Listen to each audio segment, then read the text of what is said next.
तो आज 31 मार्च की कुछ इंपॉर्टेंट न्यूज़ है, तो इसमें देखेंगे न्यूज़पेपर। तो पहली न्यूज़ तो मोस्ट इंपॉर्टेंट है, तो यूपीएससी में बहुत ज़्यादा क्वेश्चन पूछा जाता है और करंट में भी यूपीएससी के अलावा काफ़ी सारे गवर्नमेंट एग्जाम है जिसमें क्वेश्चन पूछा जाता है। तो पहली न्यूज़ क्या है, नरसिम्हा राव समेत 4 हस्तियों को भारत रत्न मिला। तो आज भारत रत्न जो है वो 4 लोगों को दिया गया। नरसिम्हा राव समेत 4 हस्तियों को भारत रत्न जो है वो दिया गया। तो किन किन लोगों को आज भारत रत्न मिला है। राष्ट्रपति मुर्मू ने शनिवार को देश का प्रतिष्ठित भारत रत्न जो सम्मान मरणोपरांत श्री किन किन दिया। पहली बार रत्न भारत रत्न सम्मान मरणोपरांत श्री कर्पूरी ठाकुर के पुत्र रामनाथ ठाकुर को दिया गया। दूसरा, पूर्व प्रधानमंत्री चौधरी चरण सिंह के पुत्र जयंत चौधरी को दिया गया। तीसरा, कृषि वैज्ञानिक स्वामीनाथन की बेटी नित्या राय को दिया गया। और पूर्व प्रधानमंत्री, चौथा जो है वो पूर्व प्रधानमंत्री नरसिम्हा राव के पुत्र प्रभाकर राव को गरिमाई उपस्थिति के बीच, मतलब इन चारों को जो है भारत रत्न दिया गया है। और बहुत ही सम्मानपूर्वक बात है कि कृषि के क्षेत्र में इन सब चीज़ों को जो भारत रत्न मिला है। ये पहली इंपॉर्टेंट न्यूज़ है। दूसरी इंपॉर्टेंट न्यूज़ क्या है कि जो कि एक आध क्वेश्चन में पूछे जाए, 9 समुद्री लुटेरे लाए गए, भारत चलेगा मुख्यमंत्री। तो इसमें कौन सी एक इंपॉर्टेंट है, ईरानी जहाज जिसका नाम है अलकंबर का अपहरण किया था। तो अलकंबर किस चीज़ का नाम है, ईरानी जहाज का। और सागर में ईरानी जहाज अलकंबर का अपहरण करने वाली 9 समुद्री लुटेरों को भारत लाकर उन पर मुकदमा चलाकर दंडित किया गया। तो ये इंपॉर्टेंट क्या है, ईरानी जहाज जिसका नाम है अलकंबर। उसके बाद जो एक तीसरी खबर आ जाती है वो है परिवारवाद का मकड़जाल। आखिरकार ये परिवारवाद क्या होता है। देखो, परिवारवाद का मतलब होता है, जिसको पॉलिटिक्स में देखा जा रहा है, परिवारवाद का मतलब है कि एक नेता है, उसके बाद उसी के परिवार में से कोई दूसरा, फिर तीसरा, उसका बेटा, कोई बेटा, और उसके ऐसे ही जो है बात की बाकी उसी फैमिली से जो है वो नेता बने जा रहे हैं। उस हिसाब से इसको कहा जाता है परिवारवाद का मकड़जाल। जैसे अगर एक परिवार के 2 लोग आगे बढ़ते हैं और उसको स्वागत करते, मतलब तो उसका स्वागत हो रहा है। अगर 10 लोग आगे बढ़ते हैं तो भी, लेकिन अगर परिवार पार्टी चलाता है और उनके बेटे के अध्यक्ष बनने का विरोध करना चाहिए, होना चाहिए। जैसे परिवार एक पूरा पार्टी चला रहा है, भाई उनके पापा हैं, फिर उसके बाद उनका बेटा, फिर उनका बेटा, उनका बेटा, उनकी पत्नी, इस तरीके से जो है एक ही परिवार के जो लोग हैं पूरी पॉलिटिक्स, पूरी पार्टी चलाते जा रहे हैं, उसको कहा जाता है परिवारवाद का मकड़जाल। और ये परिवारवाद काफी, मतलब ये परिवार का दो उदाहरण सबसे उदाहरण कौन सी पार्टी देती है, वो है कांग्रेस। इसमें कुछ इस तरीके से टिप्स बताई गई हैं। जैसे इसमें कहा गया है कि जैसे पंडित जवाहरलाल नेहरू गांधी परिवार के राजनीति में आने के सिलसिला मोतीलाल नेहरू से शुरू होता है। तो इनकी जो है वो सीरीज बताई गई है कैसे। देखो, 1919 से लेकर 1920 तक और 1928 से लेकर 1929 के दौरान 2 बार कांग्रेस के अध्यक्ष रहे। ठीक है, उसके बाद कहा जाता है कि नेहरू ने 1912 में राजनीति में कदम रखा, फिर 1923 में कांग्रेस का महासचिव बनाए गए थे, फिर 17 वर्ष तक आजाद भारत के प्रधानमंत्री वो बने रहे। फिर वहीं पंडित जवाहरलाल नेहरू की बेटी विजयलक्ष्मी पंडित राजनीतिक रूप से सक्रिय होने के साथ सोवियत संघ समेत कई देशों में राजदूत कार्य हुआ था। उसके बाद क्या है, इसमें वही पंडित जवाहरलाल नेहरू की इकलौती बेटी इंदिरा गांधी को 1958 में कांग्रेस के केंद्रीय संसदीय बोर्ड के सदस्य के रूप में नियुक्त किया गया। उसके बाद 1966 से लेकर 1977 तक प्रधानमंत्री रही और इसके बाद 1980 से लेकर 1984 तक देश की प्रधानमंत्री बनी। तो ये इंपॉर्टेंट ये चीज़ इसमें दिखा रही है कि कैसे इनकी जो सीरीज है वो पूरी चलती जा रही है। पापा माँ, मतलब इस तरीके से चीज़ें जो है वो चलती है, पापा माता जी बेटा, इस तरीके से जो है परिवारवाद जो चलता हुआ आ रहा है। तो इसमें यही कहा जा रहा है कि भाई बाकी लोगों को भी मौका जो है इसमें मिलना चाहिए। ये इसकी एक न्यूज़ है। आज की एक न्यूज़ क्या है, इसमें 31 मार्च 1774 को भारत में डाक सेवा का पहला कार्यालय खुला था। तो 21 मार्च 1774 को भारत में डाक सेवा का पहला कार्यालय खुला था।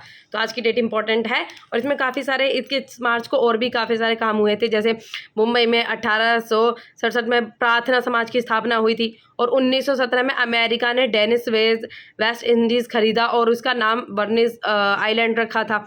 और 1966 में सोवियत रूस ने पहला चंद्रयान चंद्रयान लूना 10 लॉन्च किया था। और पाकिस्तान वायुसेना के बस के पास 2008 में बम विस्फोट। तो कुछ ऐसी इंपॉर्टेंट छोटी छोटी न्यूज़ है जो 31 मार्च को कुछ इंपॉर्टेंट चीज़ें हुई थी। अब एक इंपॉर्टेंट इंटरनेशनल रिलेशनशिप में आ जाती है। यूक्रेन ने मांगी भारत से मदद। जो यूक्रेन है उन्होंने इंडिया से मदद मांगी।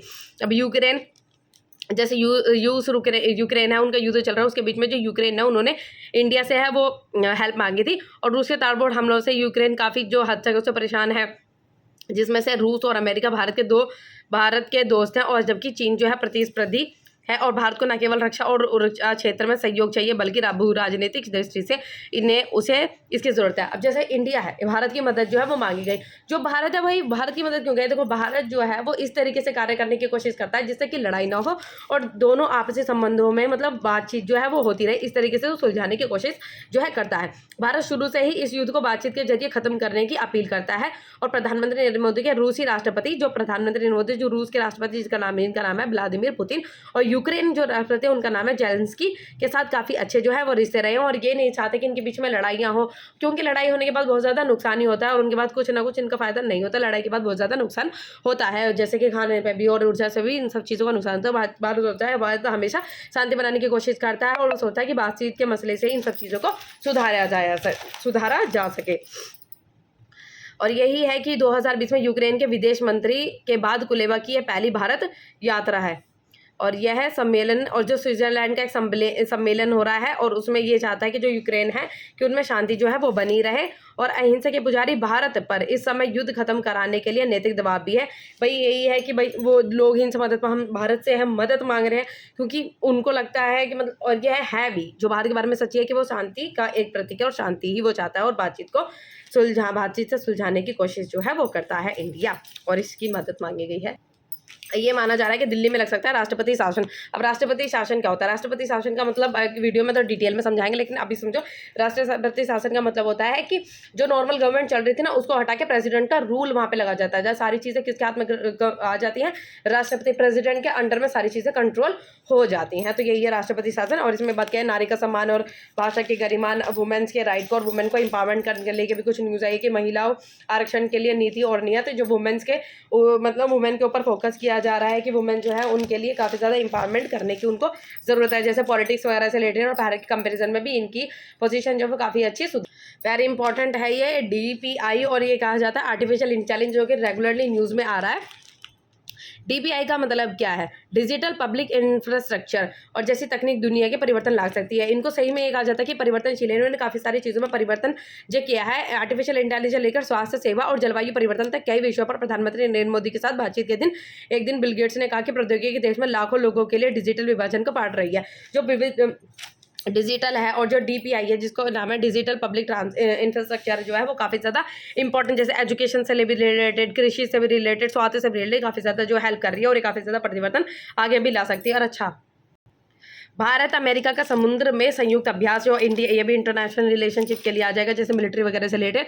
भारत और अमेरिका ने टाइगर ट्रायम्फ 24 के हिस्से के रूप में काकीनाडा समुद्र तट पर द्विपक्षीय त्रिसेवा मानवीय सहायता एवं आपदा रहित अभ्यास किया, जिसमें क्या होगा कि जैसे जो भी आपदा से मतलब ज़्यादातर लोग हो जाते हैं आपदा से, इन सब चीज़ों की मदद की जाएगी। इस तरीके से अस्पताल और तथा शिविर जो है वो बनाया गया जो कि प्राकृतिक आपदा में दोनों देशों के बीच सहयोग की भावना को दर्शाता है। जैसे जो प्राकृतिक आपदा होती है उसमें जो लोग फंस जाते हैं उन सब चीज़ों से उनको बचाने की कोशिश जो है वो करता है। इस तरीके की स्कीम जो भारत और अमेरिका के समुद्र के संयुक्त अभ्यास चलाया गया है। अब ये क्या है कि सेना में महिलाओं की नफरी बढ़ाई गई। जो सेना है उसमें क्या है, जो महिलाओं की नंबर्स को और भी इंक्रीज़ किया गया है। इससे क्या होगा कि वुमेन का जो है और भी इंक्रीजमेंट हो जाएगी आर्मी वगैरह में। जो इससे यही कहा जा रहा है कि जो वुमेन है वो कमज़ोर नहीं होती, वुमेन मैन के जितना, मतलब यही है कि इनके साथ में इक्वालिटी लाने की कोशिश और भी की जा रही है। और स्मार्ट फ्रैंकीज ने प्रोजेक्ट के बारे में उन्होंने कहा कि इस बात में भी निश्चित रहेंगे कि जो भी करना है और हम सुचारू रूप से करेंगे। और यही है कि जो वो महिलाओं हैं इसमें भी इनका कॉन्ट्रीब्यूशन और भी ज़्यादा बढ़ाया जा रहा है और ये बहुत ही अच्छी बात है कि वुमेन्स के मतलब वुमेन के रोल को इसमें भी इंक्रीजमेंट किया जा रहा है। भारत के साथ मिलकर आतंकवाद से लड़ेंगे रूसी राजदूत की आतंकवाद जिसको नाम है टेररिज्म से भी ये मतलब टेररिज्म को हटाने के लिए भी, इन सब चीज़ों से लड़ने के लिए भारत और रूस जो है वो कुछ स्टेप्स जो है वो ले रहे ताकि टेररिज्म को कंट्रोल किया जाए।